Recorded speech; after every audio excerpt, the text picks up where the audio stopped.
سامعین السلام علیکم ورحمۃ اللہ وبرکاتہ۔ ریڈیو قطر آپ سے مخاطب ہے۔ سیف الرحمان سے آج کا پہلا نشریہ سماعت فرمائیے۔ ابتدا میں پیش خدمت ہے اہم خبروں کا خلاصہ۔ صاحب سمو امیر نے خادم الحرمین کی جانب سے ایک زبانی پیغام وصول کیا ہے۔ وزیر خارجہ اور ان کے سعودی ہم منصب نے دو طرفہ تعلقات و تعاون اور خلیج کی کونسل برائے تعاون کے سفر کا جائزہ لیا۔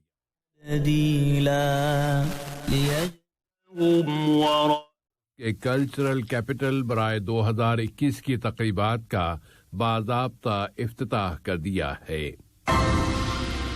لیبیائی پارلیمنٹ نے قومی متحدہ حکومت کو اعتماد کا ووٹ دینے کے لیے بلایا گیا خصوصی اجلاس معلق کر دیا ہے۔ اور لبنان میں احتجاجی مظاہرین نے وہاں کی مرکزی سڑکیں بند کر دی ہیں۔ سامعین، یہ تھا اہم خبروں کا خلاصہ۔ اب پیش خدمت ہے ریڈیو قطر سے آج کا پہلا مفصل نشریہ۔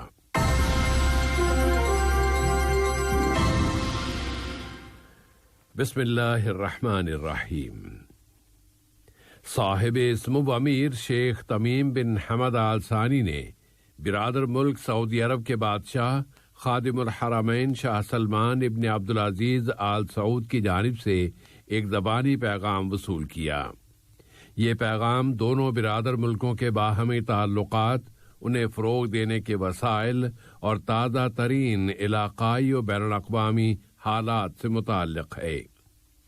سعودی وزیر خارجہ شہزادہ فیصل بن فرحان بن عبداللہ آل سعود نے دیوان امیری میں صاحب سمو امیر کے ساتھ ملاقات میں انہیں یہ پیغام پہنچایا۔ ملاقات کی ابتدا میں سعودی وزیر خارجہ نے صاحب سمو امیر کو خادم الحرمین کی طرف سے سلام و تحیات، ان کی ہمیشہ کامیابی اور قطری عوام کی مزید ترقی و خوشحالی کی تمنا پر مشتمل جذبات پہنچائے۔ صاحب سمو امیر نے بھی خادم الحرمین شاہ سلمان ابن عبدالعزیز آل سعود کے لیے سلام و تحیات، ان کی صحت و عافیت اور برادر سعودی عوام کی مسلسل ترقی و خوشحالی کی تمنا پر مشتمل ایک پیغام شہزادہ فیصل بن فرحان بن عبداللہ آل سعود کے حوالے کیا۔ باہمی برادرانہ تعلقات کے ضمن میں نائب وزیر اعظم و وزیر خارجہ شیخ محمد بن عبد الرحمن آل ثانی سے برادر ملک سعودی عرب کے وزیر خارجہ شہزادہ فیصل بن فرحان بن عبداللہ آل سعود نے ملاقات کی ہے، جو اس وقت ملک کا دورہ کر رہے ہیں۔ سعودی عرب کے مقام العلا کی سربراہ کانفرنس کے بعد ہونے والا یہ دورہ دونوں برادر عوام اور ملکوں کے درمیان مضبوط برادرانہ تعلقات کی عکاسی کرتا ہے، اور دونوں ملکوں کی قیادتوں کے اس جذبے کا بھی کہ خلیجی اور عربی صفوں میں اتحاد مزید مستحکم ہو، تعاون کا سفر مزید فروغ پائے اور اس سے اس پورے علاقے کو خیر و بھلائی اور امن و سلامتی میسر آئے۔ ملاقات میں دونوں ملکوں کے درمیان تعلقات و تعاون اور خلیج کے عرب ملکوں کی کونسل برائے تعاون کے سفر اور علاقے کی تازہ ترین صورتحال کا جائزہ لیا گیا۔ صاحب سمو امیر شیخ تمیم بن حمد آل ثانی کی سرپرستی میں سن 2021 کے لیے دنیا اسلام کے کلچرل کیپٹل دوحہ میں تقریبات کا باضابطہ آغاز ہو گیا ہے۔ اس سال کا شعار ہے ہمارا کلچر روشنی ہے۔ وزیر اعظم و وزیر داخلہ شیخ خالد بن خلیفہ بن عبدالعزیز آل ثانی نے کہا ہے کہ دنیا اسلام کے کلچرل کیپٹل کی حیثیت سے دوحہ کی تقریبات کی بنیاد اسلامی کلچر اور اسلامی ورثے پر قطر کا ایمان ہے، اور یہ شعار کہ ہمارا کلچر روشنی ہے اپنے اندر عظیم انسانی اقدار لیے ہوئے ہے، جو ان ایونٹس کا شعار بننے کا حق رکھتی ہیں۔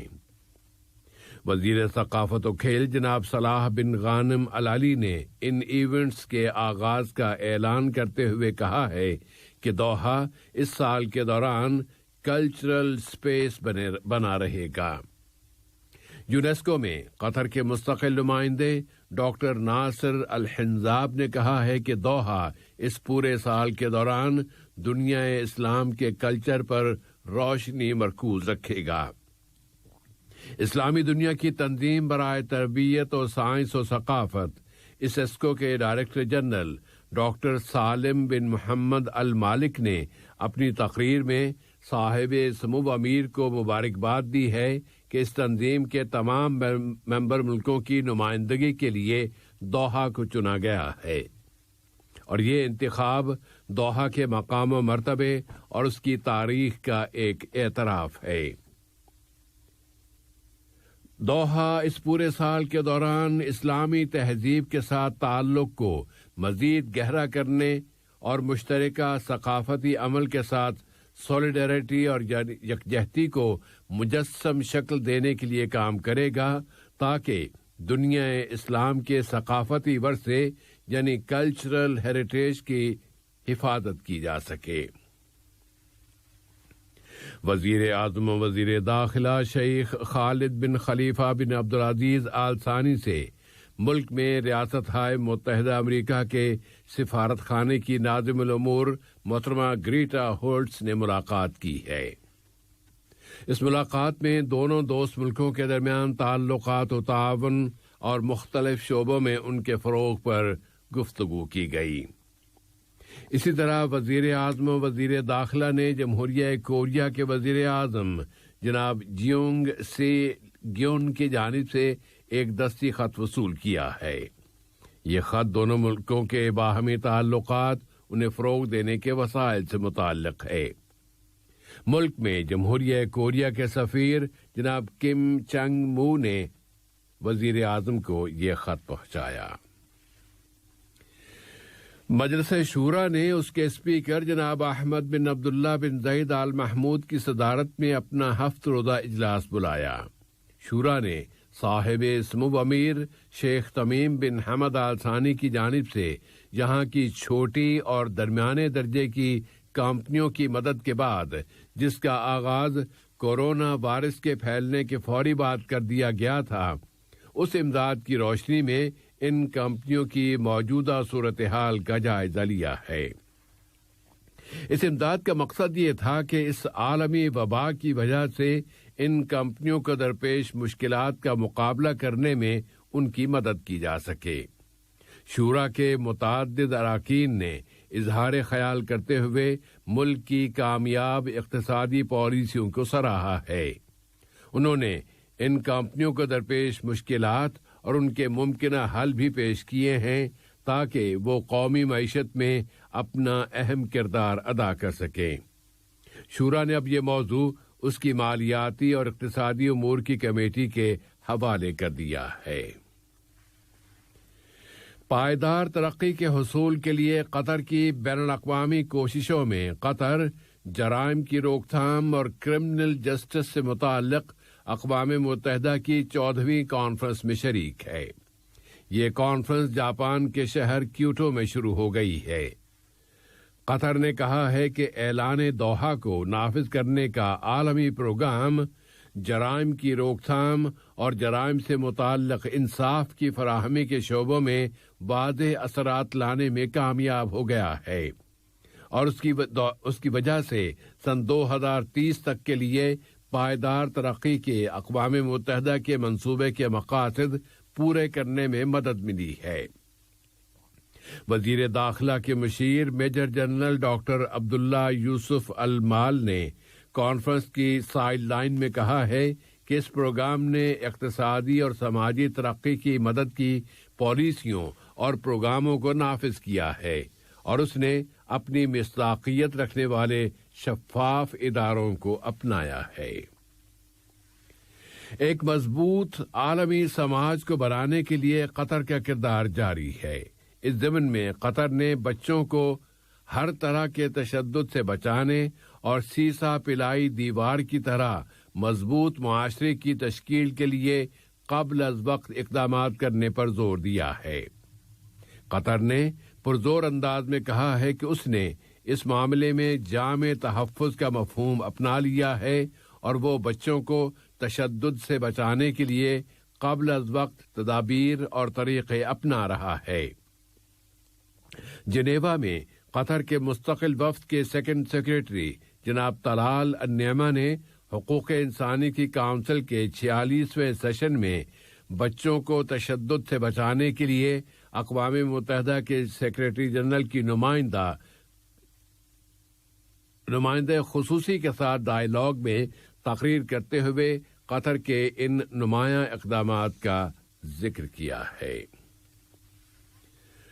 اب ملک میں کورونا کی صورتحال دیکھتے ہیں، جہاں کی وزارت صحت عامہ نے اعلان کیا ہے کہ کورونا وائرس کووڈ-19 کے مزید 468 مصدقہ کیسز رجسٹر کیے گئے ہیں اور ایک اور مریض وفات پا گیا ہے۔ وزارت صحت نے بتایا ہے کہ مزید 298 بیمار اب صحت یاب ہو گئے ہیں اور اس کے بعد اب اس بیماری سے شفا پانے والوں کی مجموعی تعداد 156,299 ہو گئی ہے۔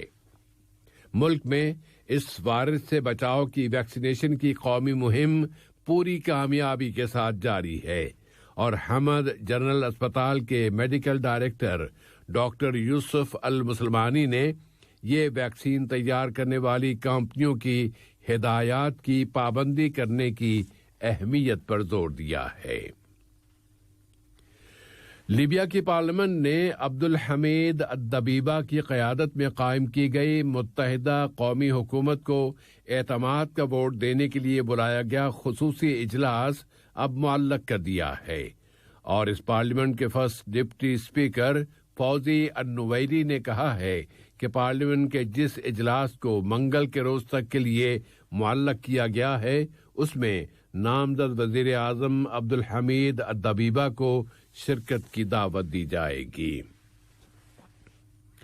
لبنان میں احتجاجی مظاہرین نے پورے ملک کی متعدد سڑکیں بند کر دی ہیں۔ یہ لوگ ملک کی خراب معاشی صورتحال کے خلاف احتجاج کر رہے ہیں۔ کل ان مظاہروں کا مسلسل 7واں روز تھا اور کل ان مظاہرین نے فوج کے مطالبہ بھی کر دیا کہ وہ اقتدار اپنے ہاتھوں میں لے لے اور ملک کا سیاسی طبقہ اب مستعفی ہو جائے۔ لبنان کے صدر نے سڑکیں بند کر دینے کے عمل کو اظہار رائے سے تجاوز قرار دیتے ہوئے کہا ہے کہ اس کا مقصد لبنان کے استحکام کو تباہ کرنا ہے، جبکہ نگران حکومت کے وزیر اعظم حسان دیاب نے کہا ہے کہ کوئی ہے جو لبنان کو دھماکے کی طرف دھکیل رہا ہے۔ لبنان کی کرنسی ڈالر کے مقابلے میں بہت زیادہ گر چکی ہے، جس کی وجہ سے وہاں مہنگائی بہت زیادہ ہو گئی ہے اور لوگ سڑکوں پر آ رہے ہیں۔ مظاہرین نے جنوب کی طرف سے بیروت میں داخل ہونے کے راستے بند کر دیے ہیں اور ہوائی اڈے کی طرف جانے والا ہائی وے بھی بند کر دیا گیا ہے۔ عراق میں وہاں کے دارالحکومت بغداد کے شمال میں واقع 2 شہروں الکاظمیہ اور الاعظمیہ کو ملانے والے پل پر دستی بم کے ایک دھماکے میں 10 اشخاص زخمی ہو گئے ہیں۔ دوسری جانب عراقی مسلح افواج کی جنرل کمان نے اعلان کیا ہے کہ دارالحکومت بغداد، عراق کے مغربی ضلع الانبار اور شمالی ضلع السلیمانیہ کی جانب جانے والی سیکیورٹی کی کارروائیوں میں 6 مسلح اشخاص کو گرفتار کر لیا گیا ہے۔ اور نشریے کے اختتام میں امریکہ چلتے ہیں، جہاں امریکی صدر جو بائیڈن نے ایسے علاقوں سے باہر جہاں امریکہ باضابطہ طور پر انوالو ہے، ان علاقوں سے باہر مسلح گروپوں کے خلاف ڈرون طیاروں کے ذریعے حملوں پر پابندی لگا دی ہے، اور وہ علاقے ہیں افغانستان، عراق اور شام۔ امریکی صدر نے اس طرح اپنے پیش رو ڈونلڈ ٹرمپ کے طریقہ کار کو سدھارنے کی کوشش کی ہے کہ ٹرمپ نے وسیع پیمانے پر ڈرون حملوں کی اجازت دے رکھی تھی۔ امریکہ کی وزارت دفاع کے ترجمان جان کیربی نے کہا ہے کہ اب افغانستان، شام اور عراق سے باہر کسی بھی مقام پر مسلح گروپوں کے خلاف کوئی حملہ کرنے کا منصوبہ ہو تو اس کے لیے وائٹ ہاؤس سے پیشگی اجازت لینا ہوگی۔ آج کے یہ نشریہ ختم ہونے سے قبل اہم خبروں کا خلاصہ ایک مرتبہ پھر سماعت فرما لیجیے۔